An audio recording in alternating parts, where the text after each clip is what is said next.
आजचा दिवस अत्यंत पवित्र, शांतता आणि ज्ञानाचा संदेश देणारा दिवस आहे. बुद्ध पौर्णिमा या दिवशी जगाला सत्य, करुणा आणि मानव मार्ग दाखवणारे महान तत्वज्ञ, महान गुरु गौतम बुद्ध यांचा जन्म, ज्ञान प्राप्ती आणि महापरिनिर्वाण हे तीनही महत्वाचे प्रसंग घडले.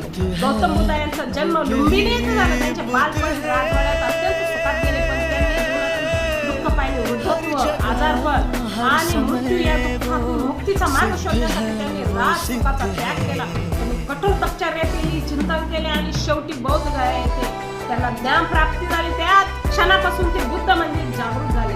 बुद्धांनी जगाला अत्यंत साधा आणि सुंदर मार्ग दिला, धम्माचा मार्ग. त्यांनी सांगितले, जन्माने कोणी श्रेष्ठ किंवा नीच होत नाही, कर्मानेच मनुष्य महान होतो. अहिंसा, करुणा आणि मैत्री हेच खरे धर्म आहे. लोभ, क्रोध आणि मोह यापासून दूर राहा. जीवनात दुःख आहे, दुःखाचे कारण आहे, दुःखाचा अंत होऊ शकतो आणि अंतासाठी एक मार्ग आहे, अष्टांगिक मार्ग. हा मार्ग म्हणजे योग्य विचार, योग्य वाणी, योग्य कर्म, योग्य उपजीविका, योग्य प्रयत्न, योग्य स्मृती आणि योग्य समाधी. आजच्या धावपळीच्या आणि तणावपूर्ण जीवनात बुद्धाचे विचार आणि महत्वाचे वाटतात. आज जगात हिंसा, द्वेष, भेदभाव वाढत आहे. अशा वेळी बुद्धांचा संदेश आपल्याला शांततेकडे नेतो. बुद्धांनी कधी अंधश्रद्धा मान्य केली नाही. त्यांनी सांगितले, स्वतः विचार करा, शक्ती शोधा आणि त्यावर विश्वास ठेवा. हा विचार आजच्या विज्ञान युगातही अत्यंत महत्वाचा आहे. बुद्धाचा मार्ग म्हणजे फक्त धर्म नाही, जीवन जगण्याची एक सुंदर पद्धत आहे.